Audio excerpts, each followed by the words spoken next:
What is up, guys? My name is Flanky. This is the machine. You guys have actually heard a little bit about this already in my first video that I did, but here it is in all its filthy fucking glory. 2015 Yamaha MT-07. I'm going to have to do a little bit of work to blur out my number plate here in post, keyframing, rage, etc. But that's okay, it's all part of the magic of it.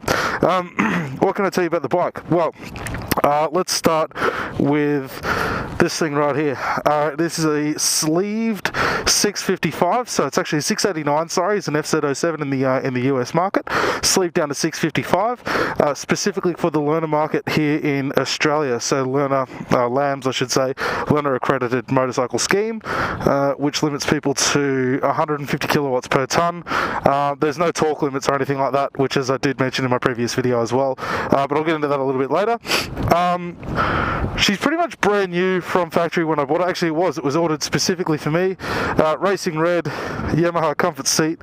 Two reasons I got it is because I'm going to be riding it. It is a commuter bike. I do spend a bit of time on it, so I figured if it's going to be comfortable, I want it to be as comfortable as possible. Plus the red stitching matches the tank. That's a very, very important feature. I got the Oxford heated grips on her, and I have the R&G axle sliders down here, which you can see, and of course the centerpiece, I suppose, of the whole bike being the Akrapovic pipe with no baffle. You guys have all heard that noise, etc. So the bike itself, for those of you who don't really know, it is, as I said, it's a 655. It's a parallel twin, and it uses Yamaha's cross-plane technology. See, that's what this thing here says, cross-plane 2, whatever the 2 stands for, I have no idea. Generation 2, fuck knows. The point of it is, instead of just being a standard inline twin where it fires 180 degrees out, it's actually 270 degrees out, so you actually get an irregular ignition sequence on the bike, and that helps give it that incredibly smooth sort of torque curve, incredibly accessible torque curve as well, and that fantastic note that you guys have all heard. Front brakes, dual 282mm wave discs, standard 2-pot calipers on each side, one on each side there, 10-spoke cast aluminium rims, plenty of stopping power, no ABS on this model. I think the new LAMS version of this that you can buy, it comes in yellow, does come standard with ABS, or at least it's an option. But there's enough stopping power here that I've never really locked the front tyre up, aside from practicing my stoppies and practicing the emergency brake test for the motorcycle operator skills test to get my P plates. 41mm standard struts, they're not upside down. It's pretty soft if you're flogging it through the corners, not that you really need to worry about that on this, given that it's a commuter bike. I suppose if you were going to take a LAMS bike like this to the track, if you were willing to sacrifice a little bit of power and torque, you would most definitely probably get the ER6NL, which has got a slightly firmer front end, but that doesn't matter. Or if you had an unlimited supply of cash, you could always go for the Street Triple 660 as well, if you're in the market for something that's a little bit more track oriented in a learner bike. This doesn't matter. It's perfect for the street. It's perfect for flogging it up and down hills like Mount Ainslie over there and Black Mountain, which you can't see on the other side of this ridge here. Oh my god, I'm about to get accosted by school kids. God almighty, what's happening? Right, where to from here? The Akrapovic pipe is an option. Comes in with about $1,500 price tag on top of the bike, completely fitted. Baffle out as well, helps make the big noise. What else?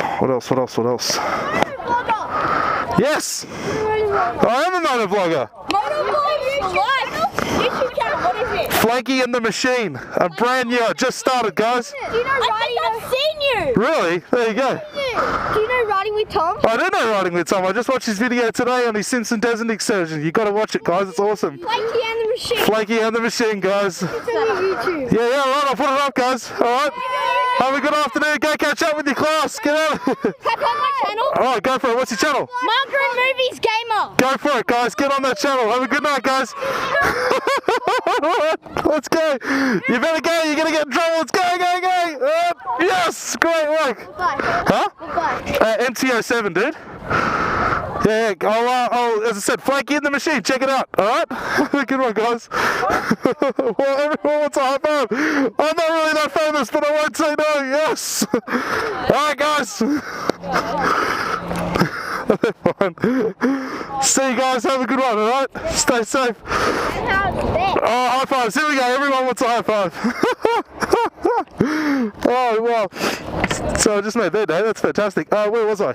282 front mill, dual wave discs, no ABS, 41mm struts. I've got the Oxford heater grips on there to keep the hands warm because it does get down stupidly cold here in Canberra. I don't know if I stopped that recording on it. Oh no, I'm still going. What else? Fuck, where was I at? That's totally just blown my mind. Whew, I have to stop and reboot for a second. It's I think it's a standard 240 or 245 on the rear with a wave disc and a single Nissan caliper. Chain drive like just about every other motorbike in the world. I haven't dropped the pillion pegs because I do take friends for a ride every now and then so I can get the experience for it. Now, comparisons. ER6NL, Street Triple, 660, CB500. This is the class leader in the 650 or the 500s, I suppose.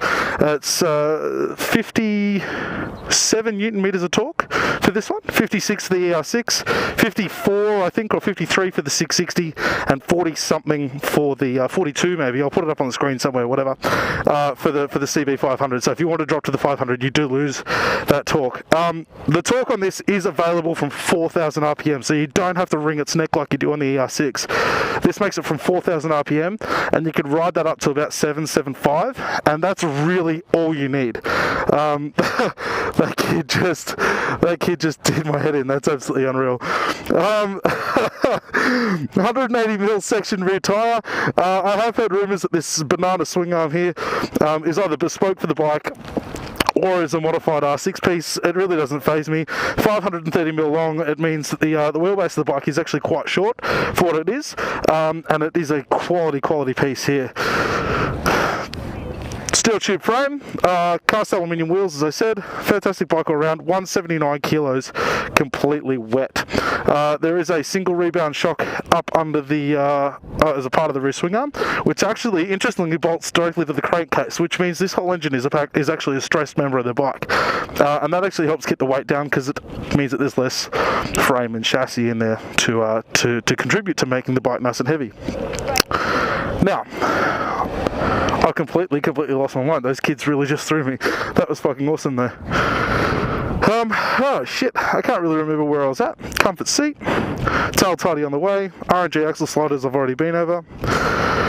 Brakes are fantastic on this. You don't really notice it when you're on the road that they feel like they're going to lock up. I've never had to worry about needing ABS at this point. The clutch is incredibly forgiving. This whole bike is actually fucking incredible. The ER6 in comparison, even the Street Triple 660 in comparison, I found were really quite top heavy compared to this. This I find the weight is very central and quite low in the chassis, which means that when you're filtering, doing your low speed maneuvers and all that sort of stuff, it's actually very manageable. As a learner bike, of the ones that I tested, it really is the cream of the crop. Now, as going back to the comparisons between the ER6 and the Street Triple, the ER6 is Kawasaki's answer to this. It is priced roughly around the same point. I think this is about 9.9 right away, without any mods or options, I should say. With the pipe, the seat, and the grips, I think mine worked out at about 12,000 even right away, Australian dollars, which is about something like this. I'll put it up on the screen for the American fans and whatnot, but it doesn't matter because you guys get the full-blown version over there, and it's not the baby version. The Street Triple is 12,000-ish right away without any additions, okay? The Street Triple is a bike that is built to a specification. It is built to be a fantastic bike. It's got better suspension. You could argue that it's got better brakes. Well, actually, I think it does. I think it's got I think it might have Brembos. No, probably not Brembos. Maybe a Nissan caliper at the front as well. I can't really remember, to be honest. Corrections and stuff will come along at some point. The point of it is it's built to a specification. It's built to be the best of what it can be, or the best of the class. And you pay for it. Excuse me. Whew, burp. Lasagna. Had lasagna for lunch. It tasted amazing. So the Street Triple is built to a specification. It's built to be the best bike it possibly can be. This is built to be the best bike it can be for a price point to enter people into the market. And for that matter, I think it's actually a bit better than the Street Triple. Makes more torque, makes a bit more power. I can ride it here in the ACT. Interestingly, how's this? This being a 655 falls into one category under ACT, Australian Capital licensing and rego laws. The Street Triple, because it's a full 660, falls into another. The Street Triple, so what they do in Canberra is they calculate rider weight at, am I about to get in trouble? No, it's okay. Yeah, so the Street Triple is calculated at a rider weight of 68 kilos, whereas the 655s, because they're under that full 660 size, are calculated with a rider weight of 92 kilos.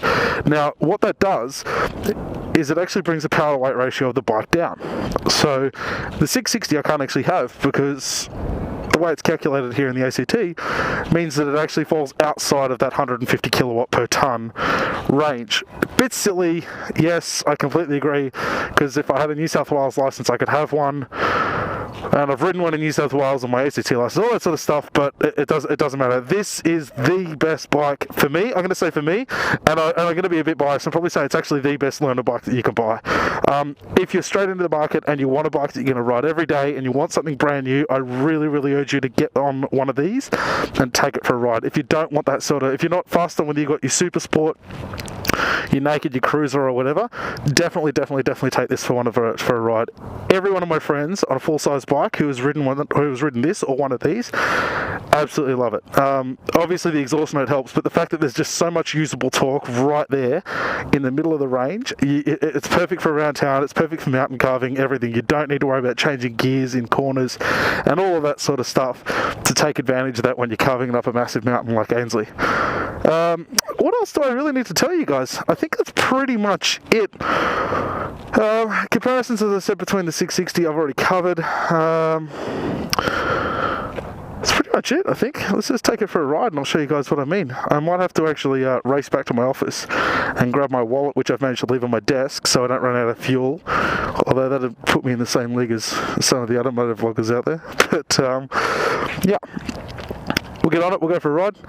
Actually, let's go into a little bit of electronics here, I suppose. The dash is actually quite impressive, which you'll see here as I turn it on. If I can figure out how to do it with my gloves on. There we go. Look at that. That's pretty fucking impressive, isn't it? So it comes up, and then obviously you've got your kill switch here, like you do on every other bike. Off, on. Now, here's a cool thing.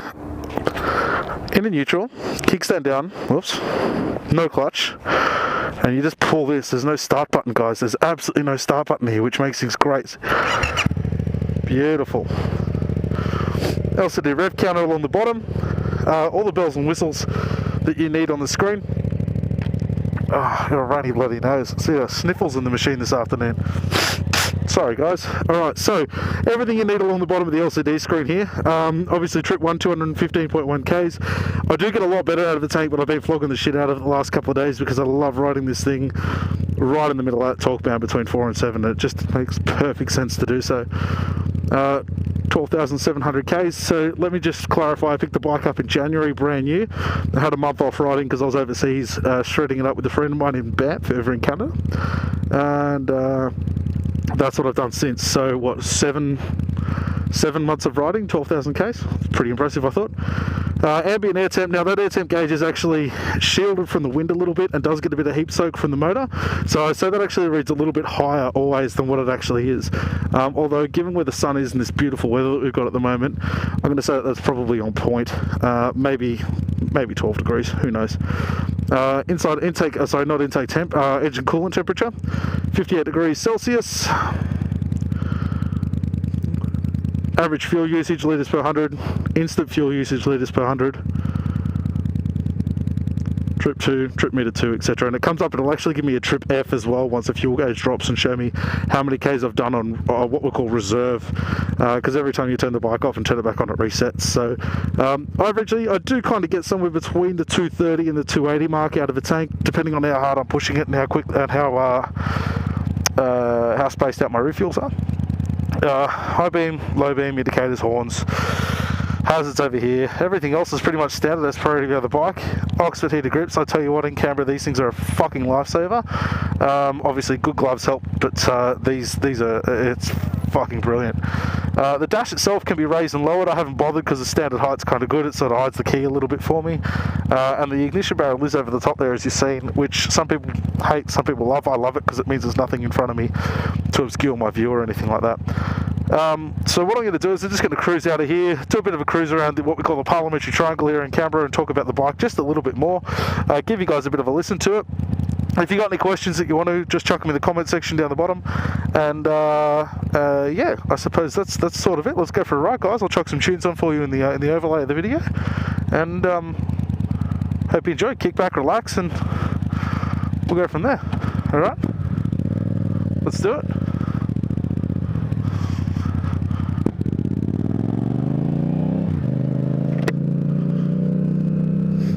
So I've actually got the rebound done up on the shock. I think 1 or 2 clicks from factory just to accommodate my huge fat ass at 100 kilos. And it's still beautifully supple over speed bumps and shit, and shit like that around town. So I don't really feel like it's going to rattle my kidneys to pieces, which I thought that the Street Triple did a little bit. I found the Street Triple was a little bit firmer, and so was the ER6. But as I said in my earlier on the video, that you would probably use the Street Triple and the ER6 if you were going to, if you're going to have it a lot longer than just your L's or your P period, fucking hell, mate. Or if you wanted to learn a bike that you could track. But I suppose if you're going to learn a bike that you can track, you could probably pick up a Flock 300 Ninja or something like that and throw some wheels on it and drop it as much as you wanted. That's what I'd do at least anyways. Get an old 250 or something.